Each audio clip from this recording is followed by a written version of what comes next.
Salut à tous les amis, nouvelle vidéo, on se retrouve aujourd'hui pour parler de l'officialisation du transfert de Ferran Torres. Le joueur de Manchester City s'engage donc définitivement avec le FC Barcelone.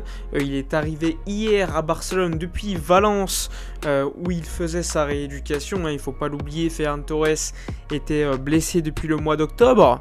Néanmoins, il devrait être disponible pour les prochains matchs. Il devrait d'ailleurs commencer à s'entraîner dès demain. Demain, jour également où il y aura la présentation de Ferran Torres au public, conférence de presse ensuite, puis entraînement avec le groupe. Donc Ferran Torres devrait être disponible dès le mois de janvier. Il devrait manquer néanmoins le match contre Mallorca de sûr, puisque les recrues ne seront pas inscrites pour le match contre Mallorca. C'est la règle de la Liga qui considère que les recrues ne peuvent pas être inscrites avant le 3. Et nous, comme vous le savez, on joue un jour avant, donc c'est problématique pour pouvoir permettre à certains joueurs de jouer, comme notamment Dani Alves. Mais pour en revenir à Ferran Torres arrive enfin au FC Barcelone. Ça fait déjà quelques semaines qu'on est quand même au courant de discussions entre le Barça et Manchester City. Il a fallu de nombreuses discussions pour que finalement le transfert se fasse à une somme quand même assez élevée. Le plus important étant selon moi le salaire que coûtera Ferran Torres, qui est un salaire plutôt accessible. On parle de 5 à 7 millions d'euros bruts annuels. Donc pour comparer, c'est un peu plus que Pedri, ce qui est quand même plutôt honnête. Ferran Torres reste un jeune joueur, il ne faut pas l'oublier, il a, il me semble, 21 ans ou 20, je ne sais plus. Mais ça reste un jeune joueur, un joueur qui a encore beaucoup à prouver, qui a certes quitté la Liga lorsqu'il était à Valence pour aller directement à Manchester City, quand même le meilleur club anglais du moment avec Liverpool ou Chelsea. C'était quand même un gros pari à faire pour lui. Guardiola comptait sur lui. Finalement, on s'est rendu compte que ce n'était pas non plus un titulaire, c'était plutôt un joueur de banc. Lorsqu'il jouait, de plus en plus, ce n'était pas comme un ailier, mais plutôt comme un numéro 9. D'ailleurs, Guardiola, lors de différentes conférences de presse, a vraiment qualifié de Ferran Torres d'un numéro 9, un numéro 9 qui arrivait à sentir les espaces, à trouver la profondeur, qui était redoutable devant les cages. Rappelez-vous également son triplé contre l'Allemagne avec l'Espagne. D'ailleurs, Ferran Torres avec la sélection espagnole a des standards au niveau des stats assez impressionnants qui rappellent David Villa à l'époque. Attention, Ferran Torres reste un jeune joueur.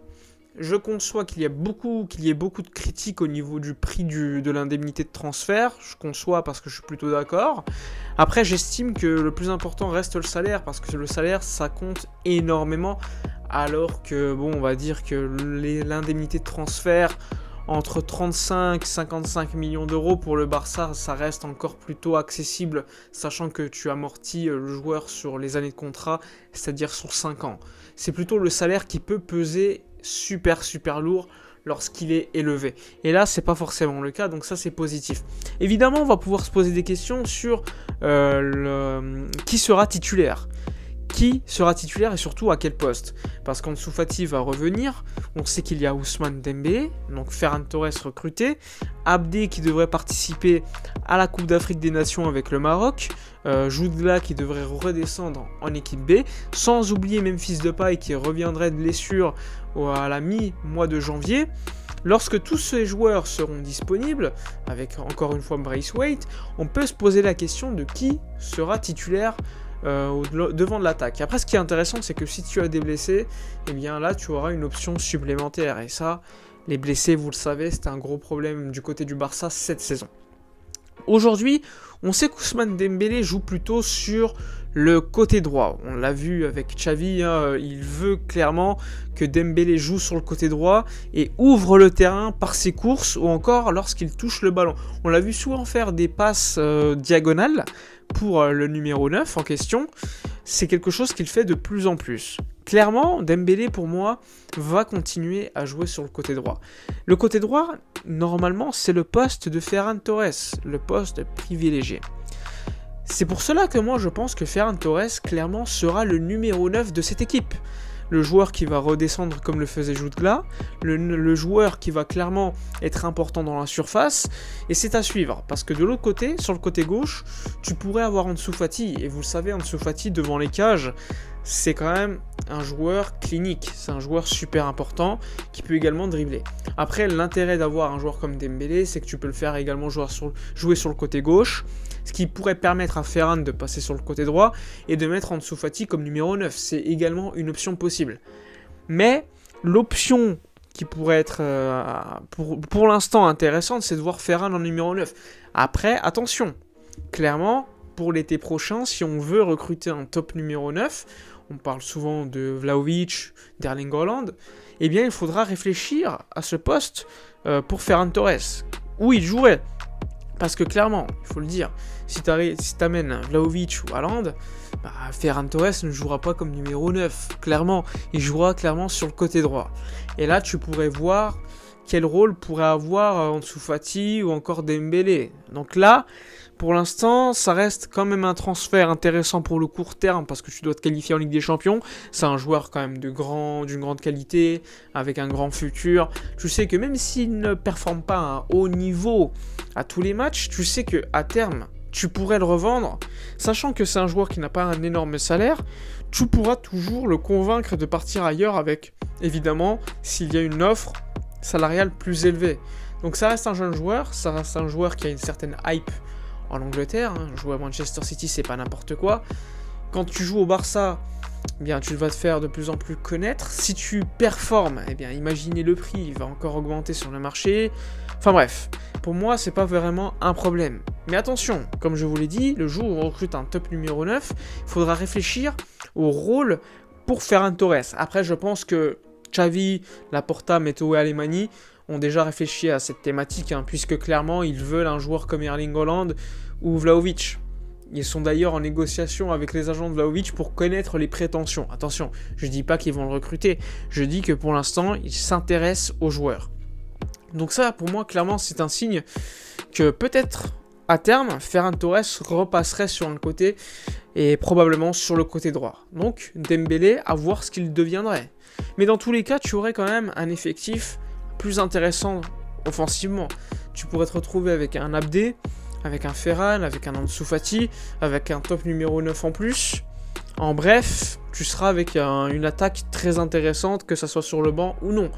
Et même un Dembélé pourrait t'apporter à court terme des choses intéressantes, même si vous le savez, le gros problème de Dembélé, c'est clairement la finition. Il n'est pas assez efficace devant les cages et Ferran Torres pourrait t'apporter cela. Tout comme Ansu Fati de l'autre côté, voire un numéro 9, clairement comme Ferran Torres, à court terme, il pourrait apporter beaucoup de choses.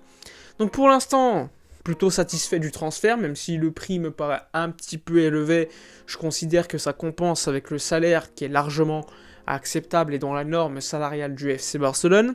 De l'autre côté, je me pose des questions concernant le moyen terme, avec en ligne de mire le recrutement qu'il faudra effectuer en été. Ça sera à suivre avec beaucoup d'intérêt. À suivre si Dembélé va prolonger.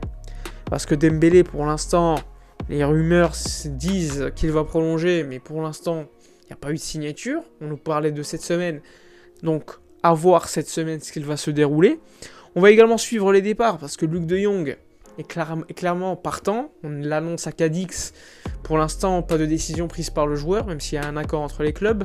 D'autres clubs sont intéressés, notamment aux Pays-Bas et même en Liga. Donc ça, pour l'instant, ça ne devrait pas poser problème de voir Luc de Jong partir. Demir pourrait partir également en Allemagne, finir son prêt. Puis globalement, je pense que Demir sera potentiellement en fin de saison recruté, mais comme il appartient au Rapid de Vienne, on n'a plus de rapport avec Youssouf Demir aujourd'hui.